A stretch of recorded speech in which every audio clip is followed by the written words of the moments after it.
అందరికీ నమస్కారం అండి. శైలజ వినిపించే కథల ఛానల్కు స్వాగతం. ఈరోజు మనం నారంశెట్టి ఉమామహేశ్వరరావు గారు రచించిన కృతజ్ఞత అనే కథను విందాం. ఈ కథ నవంబర్ 2012 చందమామలో ప్రచురింపబడింది. సీతానగరం గ్రామంలో సీతయ్య, కాశయ్య అనే మిత్రులు ఉండేవారు. ఒకే ఊరిలో పుట్టి పెరిగారు. వారు చిన్ననాటి నుంచి కలిసే చదివారు. సీతయ్య తండ్రి రైతు. ఉన్న 5 ఎకరాల పొలం సాగు చేసుకుంటూ పిల్లలను పోషించుకునేవాడు. ఉన్నదాంట్లోనే తృప్తిగా జీవించేవారు. సీతయ్యకు చిన్నప్పటి నుండి పరులకు సాయపడే గుణం అలవడింది. కాశయ్య తండ్రి వ్యాపారి. అదే ఊరిలో దుకాణం పెట్టి వ్యాపారం చేసేవాడు. పిసినారితనంతో మెలిగేవాడు. కాశయ్య తండ్రి చేసే వ్యాపారాన్ని తన వృత్తిగా కొనసాగించాడు. అతడు పిసినారితనంతో మెలగకపోయినా ఎవరికీ సాయపడేవాడు కాదు. దుకాణంలో ఎవరు బ్రతిమిలాడినా అరువు ఇచ్చేవాడు కాదు.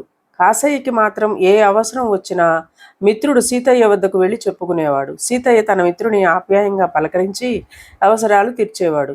ఒకసారి కాశయ్య కుమార్తె గర్భవతిగా ఉండి పురిటి నొప్పులు పడుతుంటే మంత్రసానికి చూపించాడు. ఆమె పరీక్షలు చేసి బిడ్డ అడ్డం తిరిగిందని వెంటనే పొరుగురికి వైద్యుడికి చూపించమని సలహా ఇచ్చింది. కాశయ్య గభాలను సీతయ్యను కలిసి తన కుమార్తెను వైద్యుడి దగ్గరకు ఎడ్లబండి మీద దిగబెట్టమని కోరాడు. ఆ సమయానికి సీతయ్య వరిచేను బండి మీద కళ్ళానికి వెళుతున్నాడు.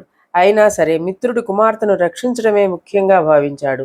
చేను మడిలోనే వదిలేసి బండి మీద ఆమెను వైద్యుడి దగ్గరకు చేర్చాడు. దాంతో తల్లి పిల్ల క్షేమంగా బయటపడ్డారు. కాశయ్య ఆనందానికి అంతులేదు. అయినా మాట వరుసకి కూడా కృతజ్ఞతలు చెప్పలేదు. మరోసారి కాశయ్య కొడుక్కి సుస్థి చేస్తే కొన్ని ఆకుపసరలు మూలికలు అవసరమయ్యాయి.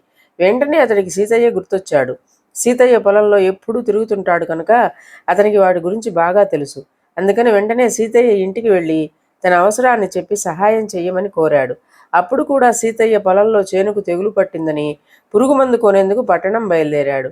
మిత్రుడి అవసరం కన్నా గొప్పది కాదు తన పని అని భావించి తన పని మరునాటికి వాయిదా వేసి మిత్రుడి అవసరం తీర్చి ఆదుకున్నాడు. అప్పుడు కూడా మాట వరుసకి కూడా కృతజ్ఞతలు చెప్పలేదు. కొన్నాళ్ల తరువాత సీతయ్య కొడుక్కి పట్టణంలో నగల వర్తకుడి దగ్గర ఉద్యోగం దొరికింది. అయితే నగల వ్యాపారి ఉద్యోగంలో చేర్చుకునే ముందు 25,000 రూపాయలు నగదు హామీగా పెట్టాలని షరతు విధించాడు. అంత డబ్బు సీతయ్య దగ్గర సమయానికి లేదు. ఇంకా నూర్పులు కాలేదు. ధాన్యం అమ్మితే డబ్బు వస్తుంది. కానీ తన కొడుకు పనిలో చేరేందుకు వారం రోజులే గడువు ఇచ్చాడు. బాగా ఆలోచించిన సీతయ్యకు తన మిత్రుడు కాశయ్య గుర్తుకు వచ్చాడు. చాలాసార్లు అతని అవసరాలను తీర్చారనే విశ్వాసంతో మిత్రుడిని సాయం కోరేందుకు వెళ్ళాడు. తన పని చెప్పి కొన్నాళ్ల తర్వాత అప్పు తీర్చేందుకు ఇమ్మని అడిగాడు. దానికి కాశయ్య, అయ్యయ్యో, సమయానికి నా దగ్గర కూడా డబ్బు లేదు. పోనీ పట్టణంలో ఎవరినైనా అప్పు అడుగుదామంటే తనఖాగా ఏదైనా బంగారు ఆభరణం పెడితే గాని అప్పు ఇవ్వరు. మరి నీ వద్ద ఏదైనా నగ ఉంటే తీసుకురాకూడదా అని అడిగాడు. సీతయ్య చేసేది లేక తను బంధువుల వద్ద అప్పు తీసుకుని కొడుకుని పట్టణంలో పనిలో చేర్పించాడు. అయితే అతడి మనసులో కాశయ్య ప్రవర్తించిన తీరు బాధిస్తూనే ఉండేది. మరికొద్ది రోజులకి వారికిద్దరికీ చిన్ననాటి స్నేహితుడైన వీరయ్య కలిశాడు. మాటల మధ్యలో కాశయ్య ప్రస్తావన తెచ్చి, ఎలా ఉన్నాడు మన చిన్ననాటి నేస్తం? ఏమైనా మారాడా లేక అలాగే ఉన్నాడా అని ప్రశ్నించాడు.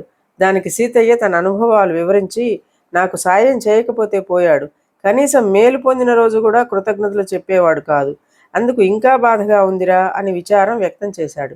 దానికి వీరయ్య ఫకాలున నవ్వాడు. కృతజ్ఞత అనేది చెప్పాల్సిన వాడి తల మీదున్న బరువు.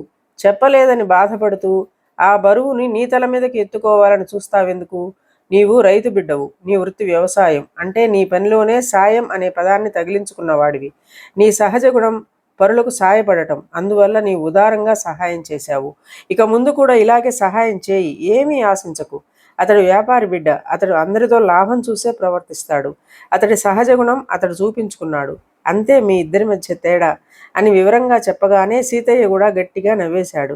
ఆ తర్వాత సీతయ్య ఎవరికి సాయం చేసినా సరే కృతజ్ఞత ఆశించేవాడు కాదు.